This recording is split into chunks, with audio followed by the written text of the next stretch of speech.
원고지 채우며 아침 맞는 기자 뒤로 방송작가 대중문화의 산역사 유정미 영화제작자 유호. 문화부장 유호. 이상형이 어떻게 되나? 할아버지나 아버지 같은 사람. 세상에 그런 사람은 없다. 눈이 너무 높은 거야. 김내성 문학상 제정 인사말 1957년 경향신문 문화부장으로 재직하던 유호 선생이 경향신문사가 제정한 김내성 문학상 긴사말을 하고 있다. 김내성 문학상은 탐정소설가, 대중소설가로 잘 알려진 김내성을 기념하기 위해 1957년 경향신문사에서 제정한 소설부문 문학상이다. 제1회 수상작은 1958년 정한숙의 자묵의 계절, 제2회는 1959년 박경리의 표류도 겼다. 1960년에 사실상 폐지되었다. 유정미 씨 제공. 김내성 문학상 제정 인사말 60년 가까이 나이차가 나는 할아버지와 손녀의 대화다. 그리고 이 대화에서 눈이 높다고 손녀에게 돌직구를 날린 사람은 바로 올해로 96이 된 대한민국 최초의 드라마 작가이자 작사가인 유호, 본명 유해준, 선생, 내 할아버지다. 그의 유머러스한 성품 때문에 지금도 60년 가까이 차이가 나는 조부와 손녀 사이엔 늘 이런 식의 농담이 오고 간다. 작년 크리스마스 이브엔 진지한 표정으로 집에 안 들어와도 된다고 하셔서 배꼽을 잡았다. 나뿐 아니라 할아버지와 모든 가족 간의 대화는 내 기억으론 늘 이런 식이다. 그는 1947년 경향신문 문화부 기자로 입사해 부장으로 퇴직하신 후 본격적으로 방송작가의 길을 걸어오셨다. 기하 할아버지의 호칭을 필요한 부분에선 유호 선생이라고 정리하는 것을 부디 독자와 할아버지께서 양해해 주시기 바란다. 유호 선생은 광복 이후 드라마 작가 1호인 동시에 현재까지도 최다작의 기록을 갖고 있다. 수많은 드라마, 영화의 주제가를 통해 서민들의 휴머니티를 대변해온 그는 신라의 달밤을 시작으로 유호 박시춘 현인이라는 최고의 히트라인을 구축하며 본격적으로 작사가와 드라마 작가를 병행하기 시작했다. 럭키레코드사 앞에서 1947년 신라의 달밤 작사가인 유호 선생, 고른쪽, 이 같은 곡을 작곡한 박시춘이 설립한 럭키레코드 사옥 앞에서 가수 현인과 함께 서 있다. 유정미 씨 제공.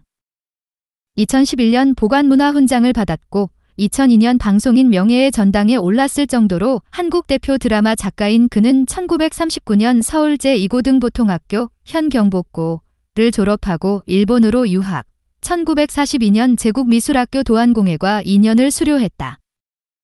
1943년 동양극장의 미술부와 문예부에서 일하며 극본 2편을 써서 무대에 올렸는데 이 2편이 모두 서울중앙방송국 KBS의 전신을 통해 낭독소설로 방송된 것이 인연이 돼 1945년 10월 서울중앙방송국 편성과에 입사, 본격적으로 드라마 집필을 시작했다. 중앙방송국은 1947년 박시춘, 손목인 두 거장을 앞세워 경음악단을 발족한다. 이어 조선방송사업협회에서 추진한 건전가요 보급에 동참해 그는 처음으로 목장의 노래와 하이킹의 노래에 노랫말을 쓰며 작사를 시작한다. 이때 작곡을 맡은 박시춘 선생과의 인연으로 그의 노랫말 인생이 시작된다.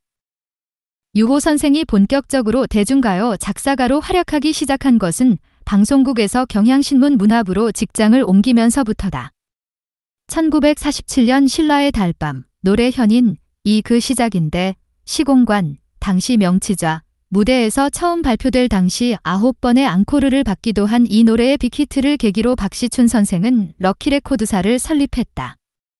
당시 기자로 재직 중이던 유호 선생은 럭키의 문예부장직을 맡아 오전엔 충무로 경향신문사, 오후엔 소공동의 럭키레코드를 오가며 회사 마크, 로고, 음반 라벨, 포스터, 가사지의 디자인까지 도맡아 하게 되었다고 한다.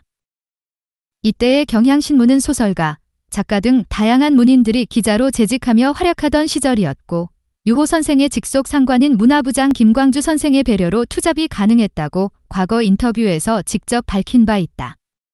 그 인연이 지금까지도 이어져 몇 년 전 김광주 선생의 아들인 김훈 작가가 김훈경 작가와 함께 할아버지의 인터뷰 자리에 동석해 즐거운 자리가 되었다고 들었다. 그날 인터뷰를 마치고 돌아온 그는 가수 현인 선생의 목소리가 낮고 특이한 것도 매력이지만 이국적인 외모 때문에 특히 여성들의 앙코르 요청이 많다는 얘기에 노래가 히트하겠구나 막연히 생각했는데 앞서 얘기한 9번 앙코르가 터져나왔다는 말을 듣고 신문사에 있다가 부랴부랴 현장으로 가서 직접 현인 선생의 인기를 보니 이거 뭔가 되겠단 확신이 섰다고 회고했다. 이렇게 럭키레코드사를 통해 이른바 주호 박시춘 현인 콤비가 탄생됐고 이들은 고향 말리 비 내리는 고모령 럭키 서울 등을 잇따라 발표해 연속 인기를 누렸다. 또 서울야곡 낭낭 18세 아내의 노래 가을인가 가을 여인애가 등도 이 시기에 발표된 노래들이다. 1950년 한국전쟁 와중에도 유호 선생은 운명처럼 노랫말을 만들게 되었다. 유이 5전쟁이 터졌지만 피란을 가지 못해 적치하를 청파동 집에서 겪어야 했던 그는 9.8 서울수복을 맞자 일단 죽을 고비를 넘겼다는 생각으로 오랜만에 시내를 거닐다 명동에서 우연히 밀집 번거지 차림의 박시춘 선생과 마주친다.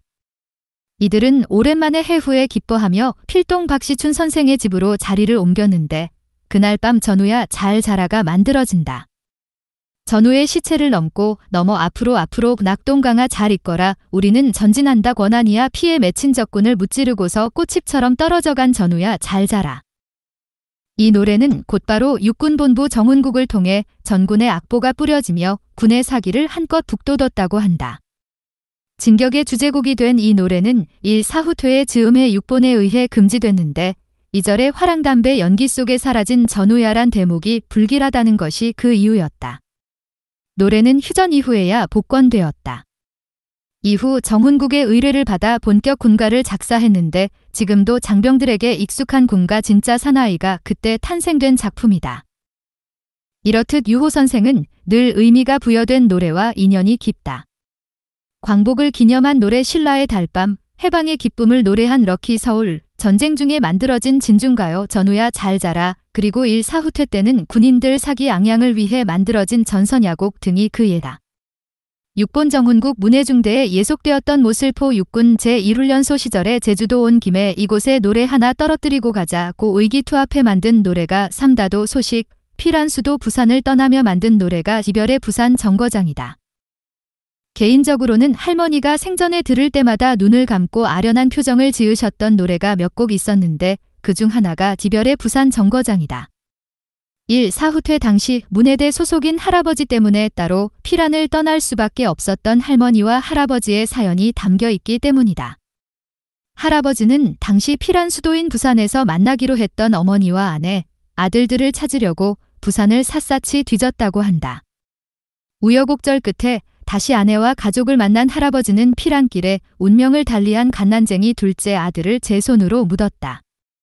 전쟁 중에 아내와 가족을 찾으려 절박했던 할아버지의 눈에 비친 당시 부산 피란민들, 그 광경과 사연이 더 생생하게 고스란히 지별의 부산 정거장 노랫말에 실리지 않았을까 추측된다. 마침내 휴전이 되고 유호 선생이 경향신문 문화부 차장과 부장을 거치면서 발표한 노래는 영화 산유화대 주제가인 여욱의 노래, 송민도, 카츄샤의 노래, 송민도, 아무도 없어라, 나의 심, 그늘의 핀 꽃이라, 백설의 등이다. 1950년대 후반, 어렵기도 했지만 휴전이 되어 조금은 희망적이던 시대를 살았기에 제법 낭만적이 되었을 그의 마음이 반영된 노래들이라고 볼 수 있겠다. 경향 사람들 8. 원고지 채우며 아침 맞는 기자지로 방송작가 대중문화의 산역사. 이후 경향신문 문화부장을 사임하고 본격적으로 드라마 작가로 입문한 유호 선생은 그야말로 본물 터지듯 왕성한 드라마 집필 활동을 시작했다. 방송계에서 1960년대와 1970년대는 단연 유호 시대였다. 지금도 공공연하게 회자되고 리메이크되는 집세기 신고 왔네 싫어요님은 먼 곳에 등이 이 시기의 작품들이다. 1961년 개국한 TBC TV의 초설로 본격적인 TV 드라마를 쓰기 시작한 이후를 통해 방영된 맞벌이 부부 싫어요 집세기 신고 왔네 등은 폭발적 인기를 얻었다. 때문에 방송국 측은 지료극장 글 아예 유호극장으로 타이틀을 바꿔 2년간 방송했다. 특히 1일 연속극 딸 등 300회가 넘게 방영되면서 당시 최장 드라마로 기록됐다. 유호 드라마는 속속 영화로도 제작되었고 주제가 또한 크게 히트했다. 맨발의 청춘 종점 길 잃은 철새 뒤를 보고 걷자 남성금지구역 떠날 때는 말없이 집세기 신고 왔네님은 먼 곳에 등이다. 드라마, 영화, 주제가가 모두 인기를 얻으면서 작가 유호를 찾는 사람이 더욱 많아졌다. 이봉조 선생과의 일화도 많이 회자된다. 작사를 부탁할 때 이봉조 선생은 늘 작사하면 유호 선생 아니오 라고 하셨고, 유호 선생이 노래는 누가 합니까? 라고 물으면 늘 노래하면 현미라고 대답했다는 것이다. 유호 선생은 73세이던 1993년 SBS 추석 특집극 곽습니다.를 마지막으로 절필했다. 1980년부터 5년간 한국방송작가협회 이사장직을 맡아 방송작가들의 권익과 방송문화 발전에 공헌했던 그는 절필 이후에도 그와 콤비를 이루던 연출가 최상현, 김수동의 요청으로 각각 이들의 정년퇴임 작품인 구리반지 KBS와 너도 늙어봐라 KBS를 의리상 집필하기도 했다. 방송작가로 그가 쓴 드라마는 100여 편이다. 신문기자 생활 7년을 제외하고 38년간 매년 30회 이상의 드라마를 썼다. 내 기억 속 할아버지 유호 선생은 아침이면 늘 책상 앞에서 노란 원고지를 채우고 계셨다. 그 전날 아무리 과음한 경우에도 일어나면 늘 신문을 가장 먼저 챙겼고, 식사도 하기 전에 책상 앞에 앉아 단어 하나라도 꼭 써놓고 하루를 시작하셨다.